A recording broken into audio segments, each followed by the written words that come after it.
Bismillahirrahmanirrahim. Assalamu alaikum, dear students. I'm sure that you will be safe and sound by the prayers of your parents, teachers, and elders. May Allah protect all of us.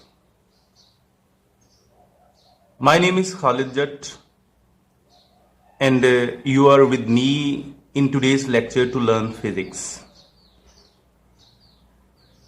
My today's topic is to introduce an instrument which is named as vernier calipers.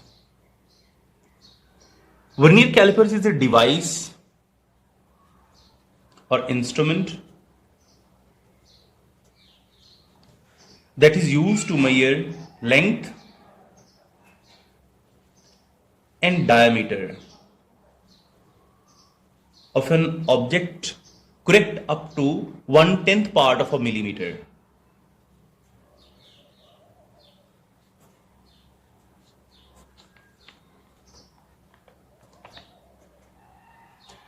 मतलब ये हुआ कि ये एक ऐसा instrument है जो आपको किसी चीज की लेंथ डायमीटर के बारे में आइडिया देता है और इसकी एक्यूरेसी 1 मिलीमीटर के 10th पार्ट तक है। यानी आपके पास जो पेपर स्केल होता है वो आपको ज्यादा से ज्यादा कहां तक दिखा सकता है, वो आपको 1 मिलीमीटर से नीचे की रीडिंग नहीं दे सकता।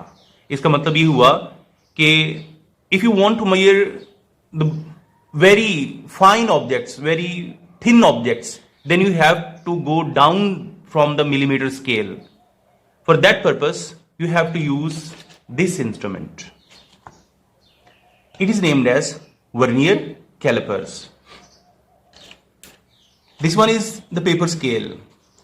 You cannot measure beyond 1 millimeter here, but here there is an adjustment of the vernier scale which will help you to measure less than millimeter. I will introduce this instrument to you. The part, this one, it is called the main scale.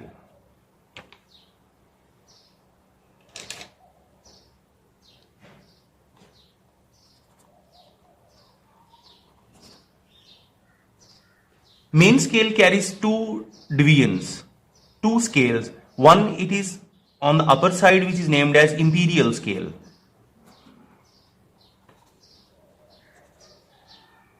बेटा ये जो imperial scale है ना, ये पुराने दौर में इस्तेमाल होता था, इसे ब्रिटिश स्केल कहते हैं। 1824 से ये 1965 तक यूज होता रहा है। इसे बोलते हैं ब्रिटिश स्केल। यानी जब बरतानिया बहुत ज्यादा मुल्कों पर काबिज था तो उस टाइम वो अपनी मेजरमेंट्स जो है वो वेट्स एंड मेजरमेंट्स का अपना स्केल इस्तेमाल करता था और वो शाही स्केल कहलाता था, यानी इंपीरियल स्केल। अच्छा, इसके बाद 1965 में ये नीचे वाला स्केल डेवलप हो गया जिसको आपने पीछे पढ़ा है सिस्टम इंटरनेशनल में। इसे कहते हैं मीट्रिक स्केल,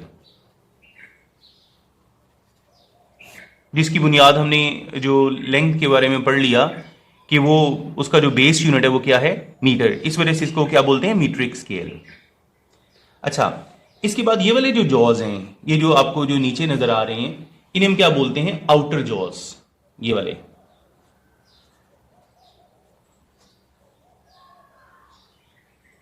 और ये ऊपर करके भी कुछ जॉज हैं, इन्हें हम क्या बोलते हैं, इनसाइड जॉज। इन्हें क्या एक और नाम भी इनका बनता है, अपर भी कहते हैं, इनसाइड भी कहते हैं। इन्हें एक्सटर्नल भी कहते हैं और आउटर भी कहते हैं। इन्हें हम अपर जॉज भी कह सकते हैं। अच्छा, यहां पे आपको एक स्क्रू नजर आ रहा है, इसे कहते हैं लॉकिंग स्क्रू।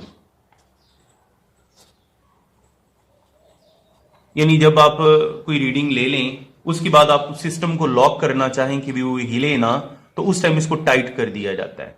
इसे हम क्या बोलते हैं, लॉकिंग स्क्रू। अच्छा, इसके बाद अगर हम इसको इस वाले बटन से थोड़ा सा आगे हम मूव करते हैं ना यहां से, तो ये एक ब्लेड आपको यहां निकलता हुआ नजर आ रहा है। ये इसे कहते हैं डेप्थ मेजरिंग ब्लेड।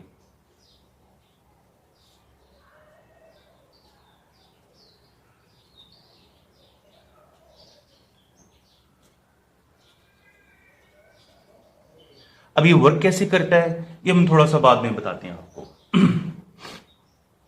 अच्छा, जैसे हम थोड़ी देर पहले मैंने आपको बताया था कि ये जो पेपर स्केल है, it can not major the length और डायमीटर, लेंथ लेस देन अ मिलीमीटर, यानी मिलीमीटर से कम की लेंथ ये मेजर नहीं कर सकता।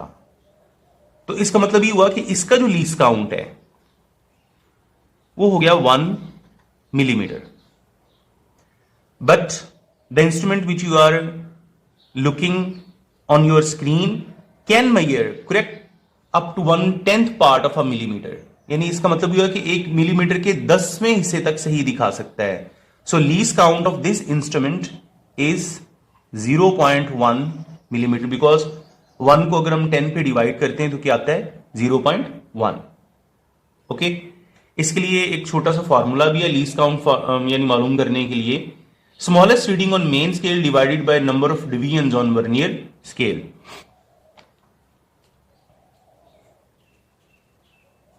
यानी smallest reading on main scale divided by number of divisions on vernier scale.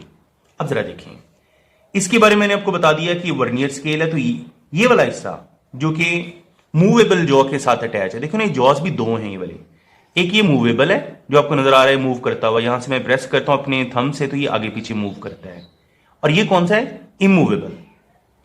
तो मूवेबल जॉ के ऊपर ये 0 से लेके 10 तक कुछ निशान लगे हुए, अगर आप गौर से देखें तो ये है total number of division on vernier scale, जिसमें मैंने यहां पे 10 लिखना है। Total number of divisions on vernier scale कितने हुए 10। और जो स्मॉलेस्ट रीडिंग वर्नियर स्केल पे है, यानी मतलब उसकी जो पिच है वो 1 मिलीमीटर है, यानी एक छोटी लाइन और दूसरी छोटी लाइन के दरमियान गैप कितना है 1 millimetre. So 1 millimetre divided by 10 equals to 0.1 millimetre. So this is the method to find the vernier constant, because vernier constant को ही हम लीस्ट काउंट कहते हैं। Okay, so if we properly define the least count it will be this one. The smallest reading that can be measured by the help of the vernier calipers will be named as least count, and it is also named as the vernier constant, and the vernier constant is 0.1 millimeter. Okay? अच्छा, अब हम आते हैं थोड़ा सा इसके काम की तरफ।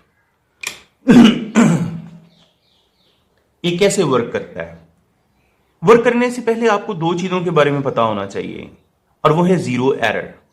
अगर आप थोड़ा सा गौर से देखें तो इसमें जो जीरो मेन स्केल की है ये वाली, और वर्नियर स्केल की जीरो बिल्कुल सीध में है। इस इंस्ट्रूमेंट को कहते हैं स्टैंडर्ड इंस्ट्रूमेंट। क्या बोलते हैं इसे? Standard instrument. यानी अगर आप गौर से देखें तो ये वाली जो जीरो आपको नजर आ रही है इसे कहते हैं zero of the vernier scale, और ये वाली जीरो कहलाती है जीरो ऑफ मेन स्केल। ये दोनों एक दूसरे की सीध में है, इसलिए इसको कहेंगे स्टैंडर्ड इंस्ट्रूमेंट। ओके, तो एरर कब होती है? यानी जब आपके पास इंस्ट्रूमेंट थोड़ा सा फॉल्टी होगा ना, in that case zero of vernier scale could lie towards the right to the main scale zero, और could be at the left side of the main scale zero. यानी ये वाली जीरो मेन स्केल की zero से right side पे भी हो सकती है, और ये थोड़ा आगे भी हो सकती है। उस केस में जब ये जीरोज यानी ऊपर वाली और नीचे वाली दोनों जीरोज एक दूसरे की सीध में ना हो, उसको हम क्या बोलते हैं? थोड़ा फॉल्टी इंस्ट्रूमेंट। अब उसमें फॉल्ट दो तरह की होते हैं, पॉजिटिव जीरो एरर भी हो सकती है और नेगेटिव जीरो एरर भी हो सकती है। अब जरा ये देख लें, यानी ये आपके पास वर्नियर स्केल की जीरो होगी और ये होगी मेन स्केल की जीरो। अब वर्नियर स्केल की जीरो राइट साइड पे है, इस टाइम जीरो एरर को क्या बोलते हैं? Positive zero error. It means if zero of the vernier scale is on the right side of the zero of the main scale, then this instrument will show slightly more than the actual length. यानी वो actual length से क्या show कर रहा होगा? थोड़ा ज्यादा reading. That's why the zero error will be named as the positive zero error. Okay? अब इस पॉजिटिव जीरो एरर को हम खत्म कैसे करते हैं, उसके लिए करेक्शन कैसे करते हैं?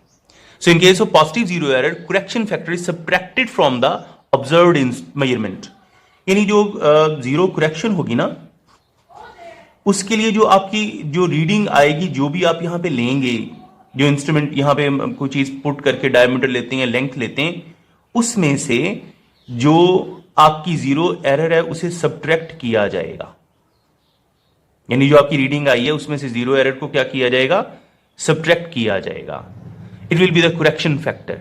Okay, so in case of positive zero error the correction factor is subtracted because it is showing slightly more than the actual reading. Okay, अब नेक्स्ट हम आते हैं कि in what case the zero error is negative.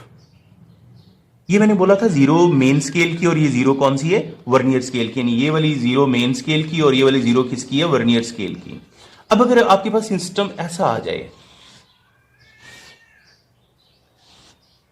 जिसमें जो zero vernier scale की है, zero main scale वाली से थोड़ा लेफ्ट पे चली जाए, तो उस टाइम जीरो एरर कहलाती है नेगेटिव जीरो एरर। ओके, यानी मतलब क्या हुआ, if the zero of the vernier scale is on the left side of the zero of the main scale, then this instrument will show slightly less than the actual length, क्योंकि वो left पे चली actual length से थोड़ा कम show कर रही है। Okay, so this will be named as the negative zero error. अब जैसे मैंने जीरो करेक्शन यहां पे आपको समझाई थी कि जो पॉजिटिव के केस में हमें क्या करना पड़ता है, नेगेटिव इन उल्टा काम करना है, पॉजिटिव हो तो माइनस करनी है, और अगर नेगेटिव हो तो हमें क्या करना पड़ेगा, करेक्शन फैक्टर को ऐड करना पड़ेगा। यानी जीरो करेक्शन अगर हम यहां पे अप्लाई करते हैं तो जो रीडिंग आपकी आई है उसमें ये जीरो एरर जो आप कैलकुलेट करके यहां पे लिखेंगे ऐड करेंगे। Okay, so in case of negative zero error correction factor is added in the observed instrument. यानी जो आपके पास ऑब्जर्व्ड रीडिंग आई है, ऑब्जर्व्ड जो भी मेजरमेंट आई है, उसमें आपको क्या करना पड़ेगा, उसे ऐड करना पड़ेगा। ओके, तो ये बेटा आज हमने जो चीज पढ़ी है उसमें हमने कुछ खास पॉइंट्स को हमने फोकस किया। उनमें क्या किया है, सबसे पहले हमने इसकी कंस्ट्रक्शन डिस्कस की है कि करता क्या है। अब थोड़ा सा हम वर्किंग की तरफ आ जाएं, लेकिन वर्किंग हम प्रैक्टिकली करवाएंगे नेक्स्ट जो है वो 10th में, खासतौर पर प्रैक्टिकल करेंगे। अभी जो रिटन वर्क आपका इस सिस्टम से रिलेटेड है उसका थोड़ा सा मैं आपको इंट्रो दे देता हूं। अच्छा, ये जो मेरे हाथ में सिस्टम है ना, इसे बोलते हैं सॉलिड सिलेंडर। सिलेंडर इस वजह से कि ये तमाम तरफ से जो है वो गोल है और अंदर से भी फिल्ड है। ओके, इसे सॉलिड सिलेंडर कहते हैं। अगर आप इसकी लेंथ लेना चाह रहे हैं तो ये इसके इन जॉज में इस तरह आप फिट कर देंगे, ठीक है, और थोड़ा सा इधर से प्रेस करके इधर से लॉक कर देंगे। ओके, तो इस तरह रीडिंग लेने का तरीका भी मैं नहीं सिखा रहा हूं, बस मैं आपको फिट करके बता रहा हूं कि इस तरह आप इसकी क्या ले सकते हैं, लेंथ।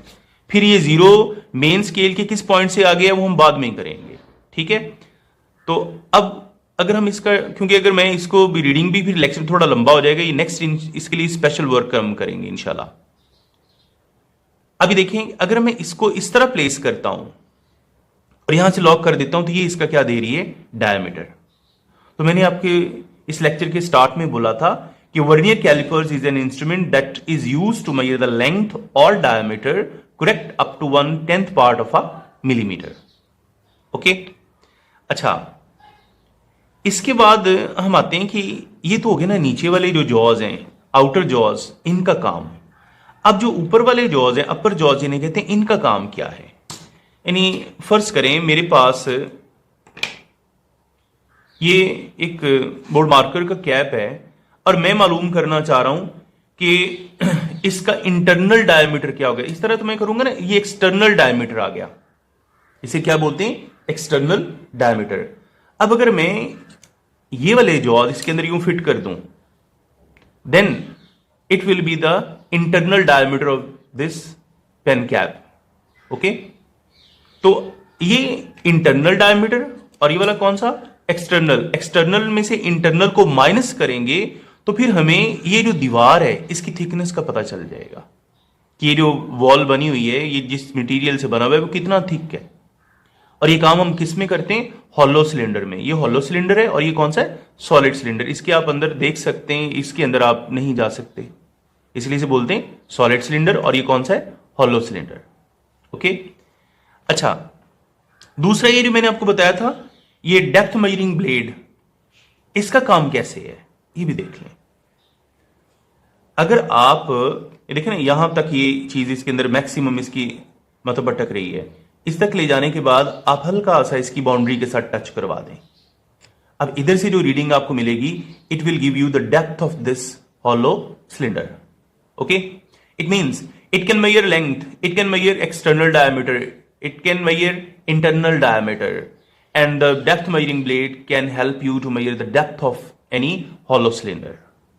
Okay, तो ये बेटा इस इंस्ट्रूमेंट का पूरा जो आपकी क्लास से रिलेटेड जो इंट्रो है, उसका जो यूज है थोड़ा बहुत, वो मैंने आपको सिखाया है।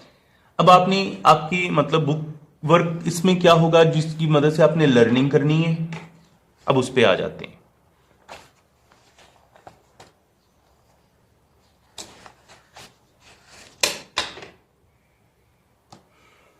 अच्छा, सबसे पहले तो आप यहां पे ये वर्नियर कैलिपर्स की मतलब एक्यूरेसी के हवाले से ये है क्या, कुछ थोड़ा सा मैंने जो आपको यहां पे आइडिया दिया कि ये क्या क्या करता है, वो आप यहां पे अपने लिख लेंगे। ये आपको यहां तक साथ में इसकी फिगर भी बनानी है, ये इसके इंट्रो में आ जाएगा, इंट्रोडक्शन में। ओके, और इसके बाद हम आते हैं इसकी कंस्ट्रक्शन की तरफ। ये यहां से शुरू हो जाएगी, ठीक है, यानी कंस्ट्रक्शन इधर से स्टार्ट हो जाएगी और ये चलेगी तकरीबन यहां तक। आगे मूवेबल जॉ के ऊपर जो वर्नियर स्केल है उसके हवाले से जो डाटा है, और लीज काउंट, ये लीज काउंट की डेफिनेशन यहां से मिल जाएगी, इसका फॉर्मूला मिल जाएगी, और इसका जो है वो सेंटीमीटर में मिलीमीटर में उसकी जो है वो रीडिंग्स मिल जाएंगी। ये वर्किंग, यहां से आप जीरो एरर पॉजिटिव कब होती है, नेगेटिव कब होती है, वो आप अगर मेरे लेक्चर को अच्छे तरीके से सुनेंगे तो आप वहां से ही देख के आप सुन के राइट कर सकते हैं। तो इस पैराग्राफ में जीरो एरर और जीरो करेक्शन, पॉजिटिव नेगेटिव दोनों अवेल हो जाएंगी। अगर यहां से ना तो फिर इन फिगर से आप पता चल जाएंगे। ये पॉजिटिव जीरो एरर के लिए और ये कौन सी है? नेगेटिव जीरो एरर के लिए। तो यहां तक आज आपने किया है। रीडिंग वाला काम मैंने बोला ना, हम थोड़ा बाद में करेंगे। ओके ओके, और आपको जैसे मैंने पहले भी बोला हुआ है कि अगर आपको किसी भी मतलब पॉइंट की समझ नहीं है तो आप मुझे व्हाट्सएप कर दें। थैंक यू, अल्लाह हाफिज़।